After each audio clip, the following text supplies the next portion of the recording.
There were no cameras. That is the first thing to understand about what Bill Withers did in the years after he stopped recording, about the particular way he continued to use music after the industry that had surrounded it fell away. There were no cameras because he did not invite them. There were no press releases because he did not issue them. There were no carefully managed public appearances designed to demonstrate that a retired artist was still relevant, still generous, still worth paying attention to. There was simply a man with a guitar, walking through hospital corridors that smelled of antiseptic and quiet suffering, finding his way to rooms where people were having the worst days of their lives, and sitting down and playing. He did this without announcement, without documentation, without the infrastructure of celebrity charity that turns generosity into content and compassion into public relations.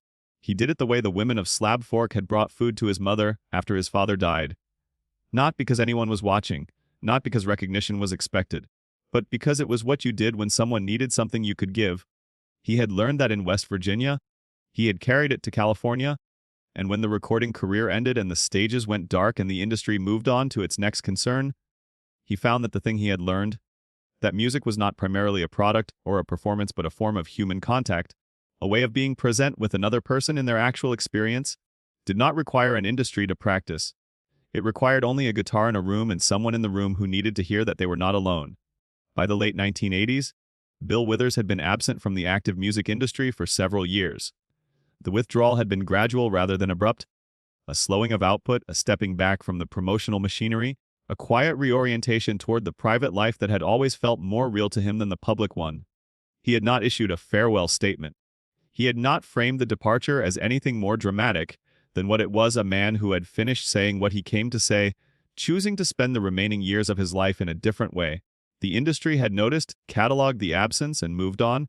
That was its nature, and he had known it would be. He had watched it move on from other artists and had never entertained any illusion that his own case would be different. He did not find this painful. It confirmed something he had always believed, that the industry's attention was a weather condition rather than a verdict, variable and unreliable and not to be confused with any more durable form of value. What he did with the years that followed was not, by most external measures, remarkable. He raised his family. He engaged with his community. He read, he thought. He maintained the patient, observational relationship with the world around him that had always been his most fundamental characteristic. The quality of attention that had produced the songs turned inward now toward the ordinary texture of daily life, and he visited hospitals, not regularly at first, occasionally when a connection arose, when a friend or family member's illness brought him into proximity with a medical facility and he found himself, guitar in hand, in a corridor or a waiting room or eventually a patient ward. He noticed what music did in those spaces. Not in an analytical way, not as someone conducting research or building a theory, but in the direct, experiential way of a man who had spent his entire adult life paying attention to what music actually did when it reached people who needed it. What it did in hospital rooms was different from what it did in concert halls. In concert halls, music produced pleasure, entertainment, the communal experience of shared feeling. These were real and valuable things. But they occurred in people who had chosen to be present, who had purchased tickets, arranged their evenings, shown up ready to receive.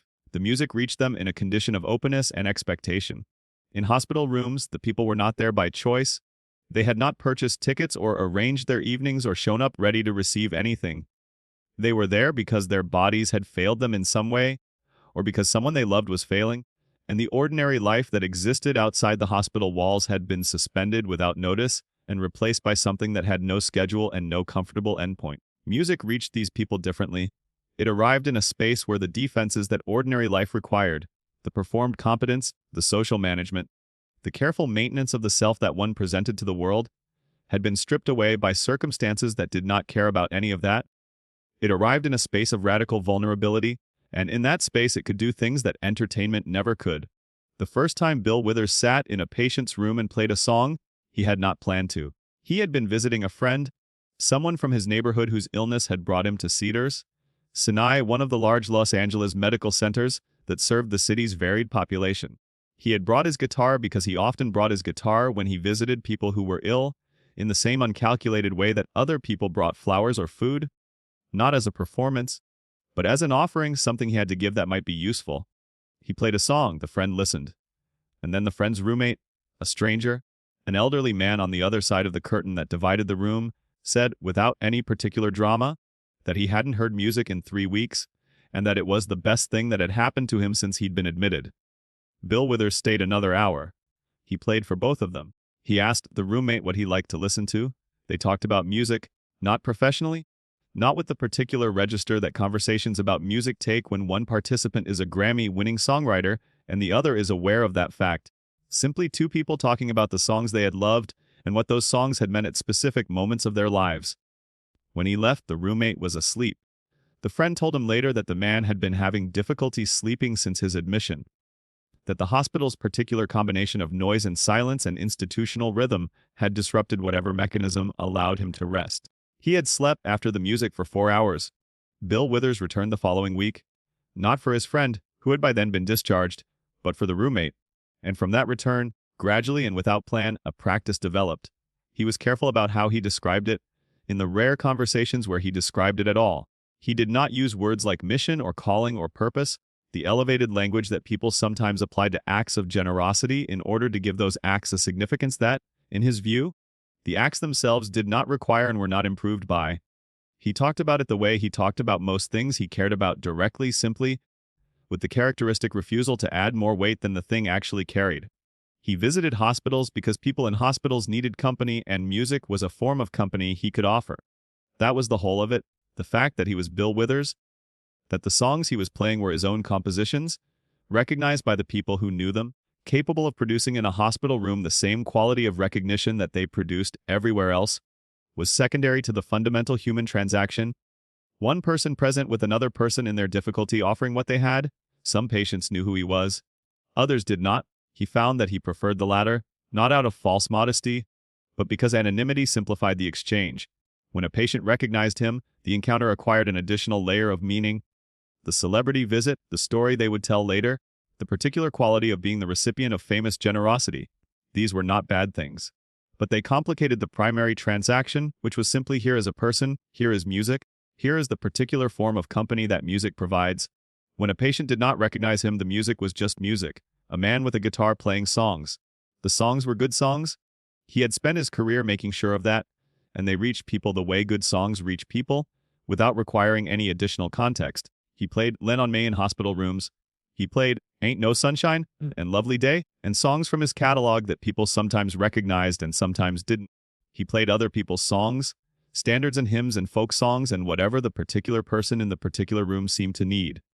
He took requests when people had them. He accepted the silence of people who simply wanted music in the room without conversation, and he listened, possibly more than he played. The children's wards were different. He had discovered this gradually through the accumulation of visits across different areas of the hospitals he frequented. Adult patients received music in one way, with the complicated gratitude of people who understood what they were receiving and what it cost the person giving it. Elderly patients received it in another way, sometimes with tears, sometimes with the particular quality of recognition that very old people bring to songs they have known their entire lives, songs that carry decades of memory in their melodies. Children received it differently from both. They received it with their whole bodies. A child in a hospital room does not assess music or contextualize it or filter it through the accumulated critical apparatus of adult experience. A child hears music and responds to it directly, with movement, with expression, with the immediate, unmediated engagement of someone who has not yet learned to manage their relationship with feeling. Bill Withers would walk into a children's ward and begin to play, and the quality of attention in the room would change immediately and completely. He was not a children's entertainer. He had not designed his songs for children. But the songs worked anyway, because the honesty that made them work for adults, the quality of saying exactly what was true without decoration or elaboration, was the same quality that made them accessible to children, who have not yet acquired the ability to be impressed by sophistication and have therefore not yet learned to require it. He played Lean on Me for children who were fighting diseases that no child should have to fight, and they responded to the song the way he had always hoped adults would respond to it, without the self-consciousness that adults brought to public expressions of emotion, simply receiving what the song was offering and letting it do its work. A nurse at one of the facilities where he visited regularly told him, some months into his visits, that she had noticed something. On the days he came, the children on the ward were calmer in the afternoon. Procedures that typically required significant preparation, injections, treatments, the small and large indignities of medical care, went more smoothly on days when he had been there. She could not explain it clinically. She simply noticed that it was true. He did not share this observation publicly. It was not his story to tell. It belonged to the ward, to the children, to the nurses who had noticed it. He simply noted it in the private accounting of someone who was paying close attention to what was actually happening and continued visiting. There were conversations in those hospital rooms that Bill Withers never discussed. Not because they were too painful to share, but because they were private, not in the bureaucratic sense, but in the deeper sense of belonging entirely to the people who had participated in them. A dying man talking about the song that had been playing when he met his wife. An elderly woman whose dementia had taken most of her recent memory, but who could still sing every word of every song she had heard before the age of 25. A teenager, weeks into a difficult treatment, who told him that on the worst days she listened to Lean on Me, and that it helped not because it made the pain better, but because it reminded her that the pain was something that could be named. These conversations were the real substance of what those years contained. Not the visits themselves, the presence with a guitar and the playing of songs, but what the presence made possible, the specific, unrepeatable exchanges between a man who had spent his career trying to say true things and people who, in their circumstances, had no reason left to pretend. He had always believed that music's most important function was not entertainment but recognition, the experience of hearing something that named what you were feeling, that confirmed the reality of your inner life, that told you that you were not alone in what you were experiencing. He had tried to build that into every song he wrote. He had succeeded, in varying degrees across the catalog of his recording career. But in hospital rooms, he discovered that the function was even more fundamental than he had understood. Music in a hospital room was not entertainment or even recognition in the conventional sense. It was the simplest possible assertion of human presence. One person using the only language they had never found inadequate to say, "I am here, and you are not alone, and what you are going through matters enough that someone came to sit with you in it." That was what the songs had always said, from Ain't No Sunshine to Lean on Me to Just the Two of Us. That was the thread that ran through everything he had written, the thing that made the different songs feel, despite their surface variety, like parts of a single continuous project. He had been writing from the beginning about the human need for company, about the specific, daily, unglamorous experience of needing other people and being needed in return. In hospital rooms, that need was stripped of everything else. No social management, no professional performance, no comfortable distance between the feeling and the expression of it. Just the need and the music, and the particular form of company that music provides to people who are having the kind of days that most of life's ordinary pleasures cannot reach. He continued these visits for years. The exact duration is not documented because he did not document it, and the hospitals he visited maintained patient confidentiality with the appropriate strictness that protected the people in their care. What is known comes from the accounts of medical staff, from the occasional oblique reference in interviews, from the quiet testimony of people who were there and who have spoken about it in the years since. What those accounts describe, with remarkable consistency, is a man who arrived without announcement and left without ceremony, who asked the staff what patients might benefit from a visit rather than moving through the wards with the broad, brush approach of organized charitable activity, who sat with people for as long as they wanted and left when they needed to sleep, or when the visit had given what it had to give, who did not require gratitude or recognition or the particular performance of being received with appropriate appreciation, who simply played.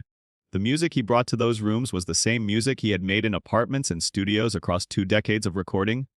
The same songs, the same honesty, the same quality of saying what was true without decorating it, but it arrived in those rooms stripped of the production and the industry and the commercial infrastructure that had surrounded it for most of its existence, and in that stripping it became something closer to what it had always been at its core.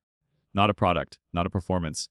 Simply a human being's attempt to say something true to another human being in the most direct way available. In hospital rooms with people who had no reason left to be impressed by anything except the actual thing, that directness was everything. Bill Withers never wrote a song about what he did in those hospitals.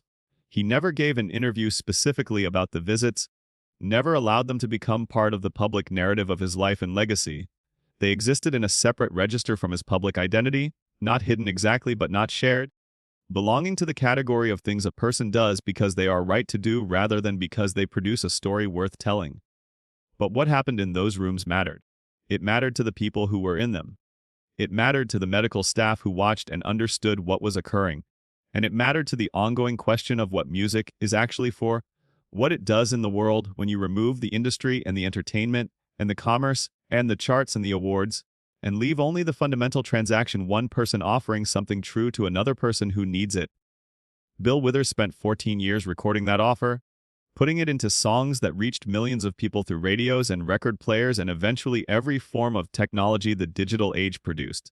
And then he spent the next decades making the same offer directly, in person, in rooms where the need was most visible and the distance between the offering and the receiving was shortest. He was not a saint. He was not performing heroism.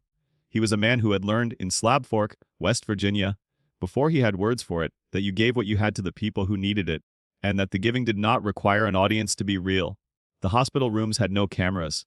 The visits left no record except in the memories of the people who were there.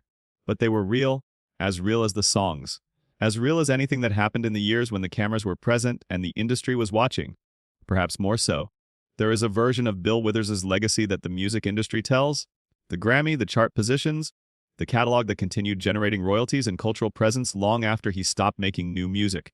It is a true version as far as it goes. The songs are real. Their reach is real. The specific way they moved through the culture, finding new generations and new moments without any promotional assistance, is one of the more quietly remarkable stories in the history of American popular music. But there is another version of his legacy that exists in the memories of people who were in hospital rooms in Los Angeles in the late 1980s and 1990s.